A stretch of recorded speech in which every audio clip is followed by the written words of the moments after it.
안녕하세요. 필라이프 인생 이야기입니다. 여러분, 오늘은 진정한 행복이란 무엇인가에 대한 이야기를 하려 합니다. 우리는 보통 행복을 쾌락이나 즐거움과 동일시합니다. 맛있는 음식, 재미있는 여행, 성취감, 이런 것들이 행복이라고 생각하죠. 하지만 정말 그럴까요? 오늘 여러분과 함께 생각해보고 싶은 것은 혹시 우리가 행복을 잘못 이해하고 있는 건 아닐까 하는 점입니다. 고통의 압도적인 힘, 손가락을 하나만 베어보세요. 아니, 실제로 베지는 마시고 상상만 해보세요. 그 작은 상처가 얼마나 강력한지 알 수 있을 겁니다. 손가락이 아픈 상태에서 세계에서 가장 맛있는 음식을 먹어도, 가장 아름다운 음악을 들어도, 가장 재미있는 영화를 봐도 무의미합니다. 오직 그 아픈 손가락만이 우리의 의식을 지배하죠.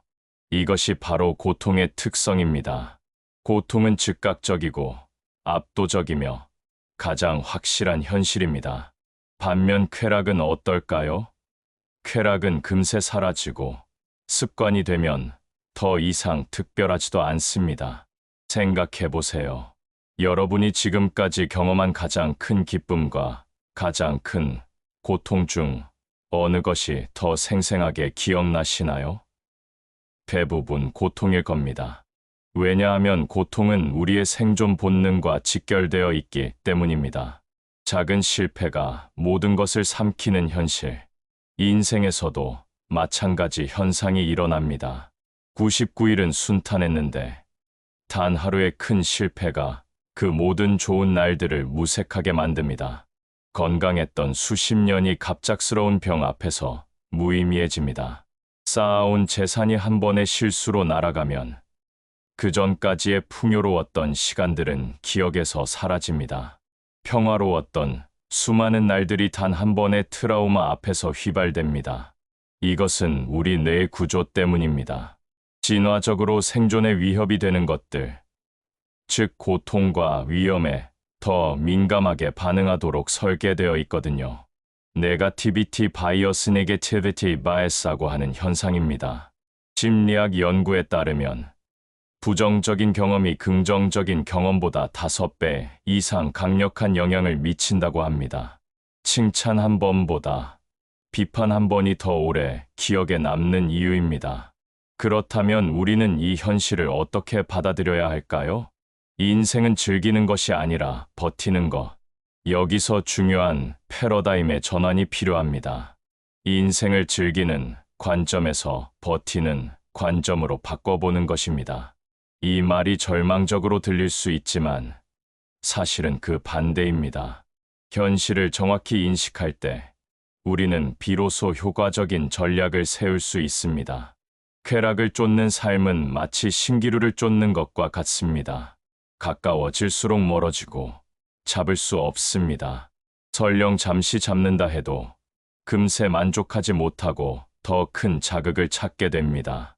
이것이 바로 쾌락의 쳇바퀴입니다. 하지만 고통을 피하는 삶은 다릅니다. 구체적이고 실현 가능한 목표입니다. 건강을 해치지 않기, 인간관계에서 큰 갈등을 피하기, 재정적 파탄을 막기, 정신적 트라우마를 예방하기. 이런 것들은 모두 우리가 통제할 수 있는 영역에 있습니다. 고대 그리스의 철학자 에피쿠로스도 비슷한 생각을 했습니다. 그는 진정한 쾌락이란 고통이 없는 상태라고 말했습니다. 적극적인 즐거움이 아니라 고통의 부재가 최고의 행복이라는 것이죠. 고통 예방의 구체적 방법. 그렇다면 구체적으로 어떻게 고통을 예방할 수 있을까요? 첫째, 건강 관리입니다. 몸이 아프면 모든 것이 무의미해집니다. 규칙적인 운동, 균형 잡힌 식사, 충분한 수면은 선택이 아닌 필수입니다. 건강검진을 정기적으로 받고 작은 증상도 무시하지 마세요. 예방이 치료보다 1000배 쉽습니다. 둘째, 인간관계 관리입니다. 인간은 사회적 동물입니다. 외로움과 갈등은 극심한 정신적 고통을 가져옵니다. 독성 있는 관계는 과감히 정리하고 건강한 관계는 꾸준히 유지하세요. 완벽한 관계는 없지만 서로를 존중하는 관계는 만들 수 있습니다. 셋째, 경제적 안정입니다. 돈이 행복을 가져다 주지는 않지만 돈의 부족은 확실히 불행을 가져다 줍니다. 과소비를 피하고 비상금을 마련하며 안정적인 수입원을 확보하세요. 부자가 될 필요는 없지만 가난해지지는 않도록 해야 합니다. 넷째, 정신건강 관리입니다. 스트레스 관리법을 배우고 우울증과 불안장애의 신호를 알아차리세요. 필요하면 전문가의 도움을 받는 것을 주저하지 마세요. 정신적 고통은 육체적 고통만큼이나 실제하고 심각합니다. 다섯째, 리스크 관리입니다. 인생에는 예측할 수 없는 일들이 많습니다. 보험에 가입하고 다양한 상황에 대한 플랜 B를 준비하세요. 모든 계란을 한 바구니에 담지 마세요. 덜 아픈 삶의 지혜. 여기까지 들으면 너무 소극적이고 방어적인 삶 같다고 생각할 수도 있습니다. 하지만 실제로는 그 반대입니다. 고통을 효과적으로 예방할 수 있는 사람만이 진정으로 자유로워질 수 있습니다. 항상 불안에 떨며 사는 사람과 기본적인 안전망이 갖춰진 사람 중 누가 더 적극적으로 살 수 있을까요? 고통이 없는 상태에서야 비로소 우리는 창조적이 될 수 있고 다른 사람을 도울 수 있으며 진정한 의미를 찾을 수 있습니다. 생각해 보세요. 매슬로우의 욕구 단계설에서도 기본적인 생리적 욕구와 안전 욕구가 충족되어야 자아실현 욕구가 나타납니다. 고통의 부재는 더 높은 차원의 삶을 위한 전제 조건인 것입니다. 또한 고통을 피하는 삶이 쾌락을 완전히 배제하는 건 아닙니다. 다만 쾌락에 집착하지 않을 뿐입니다. 좋은 일이 생기면 감사히 받아들이되 그것에 의존하지는 않는 것입니다. 현대 사회에서의 적용. 현대 사회는 끊임없이 우리에게 더 많은 즐거움을 추구하라고 속삭입니다. SNS는 다른 사람들의 화려한 일상을 보여주며 우리를 자극합니다. 광고는 새로운 상품이 우리를 행복하게 해줄 것이라고 유혹합니다. 하지만 이런 외부의 목소리에 휩쓸리지 마세요. 진정으로 중요한 것은 큰 고통을 피하는 것입니다. 소셜미디어에서 보이는 완벽한 삶에 현혹되어 과도한 소비를 하거나 무리한 도전을 하거나 자신을 다른 사람과 비교하며 괴로워하지 마세요. 대신 여러분의 현재 삶에서 가장 큰 리스크가 무엇인지 파악하고 그것들을 하나씩 제거해 나가세요. 이것이 현실적이고 지속 가능한 행복의 길입니다. 마무리와 실천 방안.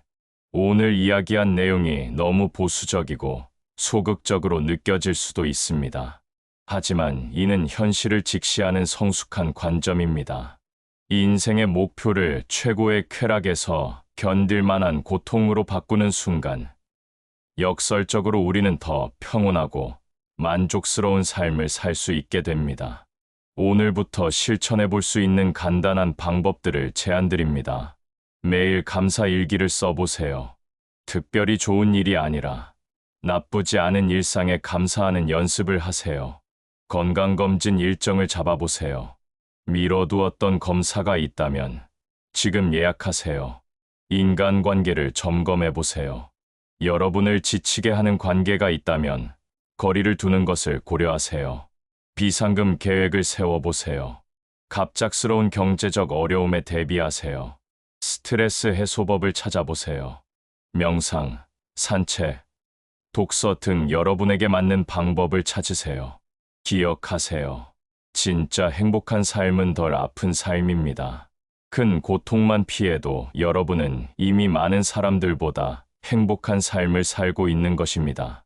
오늘의 영상이 도움이 되었다면 좋아요와 구독 부탁드리고 댓글로 여러분의 생각도 공유해 주세요. 다음 영상에서 또 만나요. 지금까지 철학하는 인생 필라이프 인생 이야기였습니다. 감사합니다.